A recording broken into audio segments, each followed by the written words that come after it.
Chris Mannix, the senior Sports Illustrated writer covering the NBA, joins us on the program. The big question here, Mannix, is how surprised are you the Clippers let Doc Rivers go? Surprised, not shocked.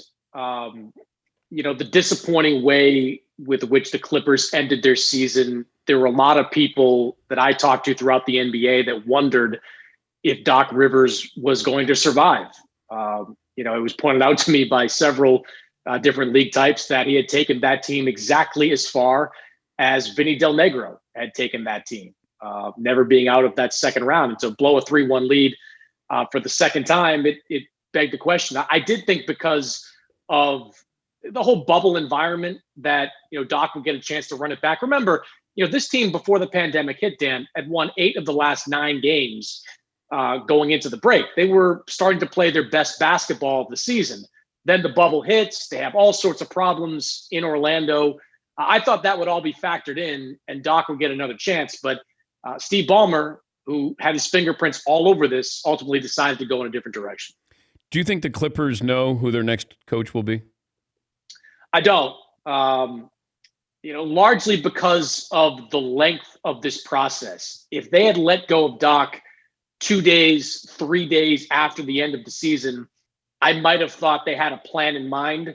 As it stands, it took almost 2 weeks for them to agree to part ways, which suggests there were some internal conversations there. I mean, I noted, in a piece I wrote for SI.com that Lawrence Frank's name was nowhere near this. Lawrence Frank is the team president. Usually the team president makes decisions like this. This was all attributed to Steve Ballmer, the owner of the Clippers. So, I think they have some ideas, and we can talk about them, but I don't think they have a clear successor in mind. Because you have Tyronn Lue there on the bench, and he's a viable candidate for a couple of openings there. But can he be part of the positive here, or was he also part of the negative here as well? Well, Tyronn Lue makes the most sense because going into what is likely going to be either a shortened season or certainly a season that has a lot of issues going into it with the pandemic, you probably want to try to have as few bumps along the way as possible, as smooth a transition as possible. And Tyronn Lue being there all season long would make it a relatively smooth transition from one coach to another. The question I have about Tyronn Lue is that would he want to take this job? Now, Ty has been elevated to a job before, of course, taking the job after David Blatt was fired in Cleveland. But this is an entirely different situation. Doc Rivers is Tyronn Lue's mentor. Doc Rivers is the guy that brought Tyronn Lue into the fold this year and made him one of the highest paid assistant coaches in basketball. So would Ty feel differently about assuming Doc's chair than he would taking David Blatt's spot?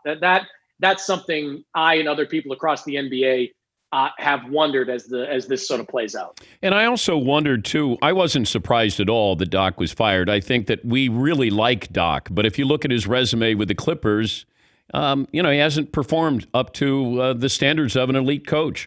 And then you look at Paul George and you look at Kawhi Leonard, and they got one more year there before they can be, free agents here.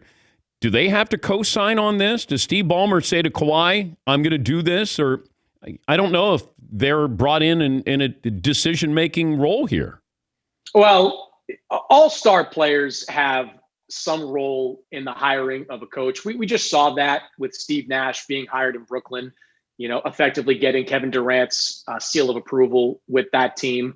It's just a question of how involved they get in the process. So I do believe Kawhi Leonard and Paul George will be brought into this process, and they'll be given a chance to voice their feelings and their thoughts on who the next head coach is. All that being said, Dan, and this is more my opinion on this, I look at the Doc Rivers firing as a staggering overreaction at this point. I get what you're saying about how his teams have underachieved in the playoffs. I mentioned the 2 blown leads in the postseason.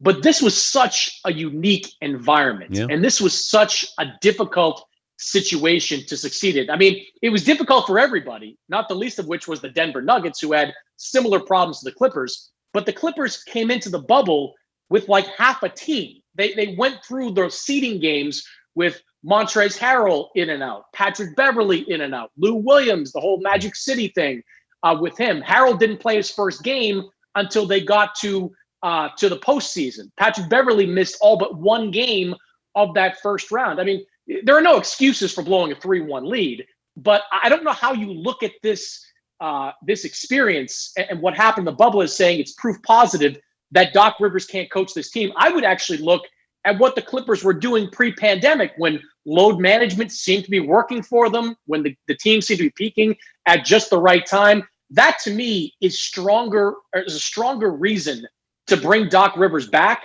than what happened in the bubble to fire him. He's Chris Mannix, senior NBA writer for Sports Illustrated. You floated out the idea that maybe the Clippers do a drive-by with Phil Jackson. You think Phil is physically capable of being a head coach in the NBA? I think that's the biggest question. 75 years old, just turned 75 this month, has dealt with myriad health issues over the years. Can his body hold up to the rigors of an NBA season? I think that's the first and foremost question that would have to be answered when it comes to Phil Jackson. But other than that, Dan, it does make a lot of sense to at least kick the tires on Phil Jackson. I mean, how many coaches out there are proven to have won at this level, who can take over teams with star players and succeed at the highest level? I know a lot of people say the triangle is outdated in today's NBA game. I disagree. I think that Phil's offense can work in today's NBA game. And I think a guy like Kawhi Leonard could actually thrive in it in the same way Kobe Bryant thrived in it with the Lakers. And if you're Phil Jackson, isn't this job a little bit appealing to you? Don't you? Aren't there reasons to go and take this job, Dan? I mean, Dan, it's been like a decade. I know that relationship with Jeannie Buss is still strong, but a decade ago, the Lakers didn't exactly, throw Phil a retirement party on his way out the door. It didn't end in the most positive of ways with the Lakers. Phil's comfortable living in LA, being in that environment. And Phil, even though he's the all-time leader in championships, can do something, or at least have the opportunity to do something with the Clippers that no other coach has done. And that's win 3 championships with 3 teams as a head coach. So if you're Phil Jackson, your body's first and foremost, but if it can hold up and the Clippers call, I'd make a run at him. And it doesn't help the Clippers situation that the Lakers are 4 wins away from another title. No, it doesn't. But if you're Phil, doesn't that add a little bit more fuel to the fire? Like the Lakers might be the champion this time next week. They're going to be looking to run it back next year with the same group. The chance to walk into Staples Center and win the championship. Like, Dan, Phil Jackson. You've talked to him over the years.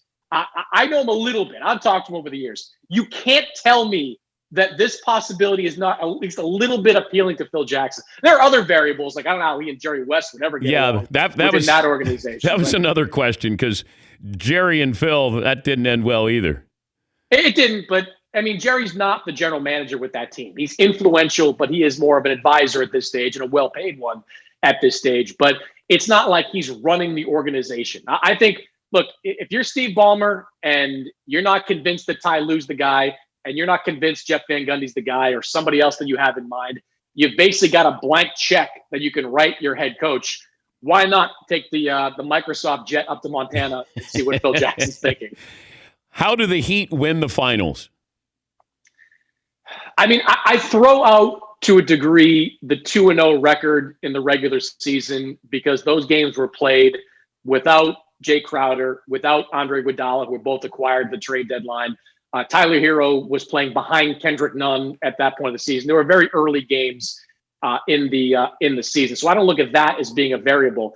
I do think that the fact that Anthony Davis has dominated Bam Adebayo in these matchups is a factor. Davis has averaged close to 30 points per game against the Heat, shot about 60% from the floor against the Heat, where Adebayo has gone the completely opposite direction. He has about 11.5 points per game, are the second lowest against any team in the NBA during the season. How they win this series is if Adebayo can even up that matchup, if he can play the way he played against the Celtics. I think Crowder and Iguodala can cause some problems for LeBron. I think that zone defense, if they throw it at the Lakers, can cause some problems for some of those shooters. But if Anthony Davis plays the same way against Bam Adebayo as he did during the regular season, Adebayo vice versa, could be a quick series for Miami.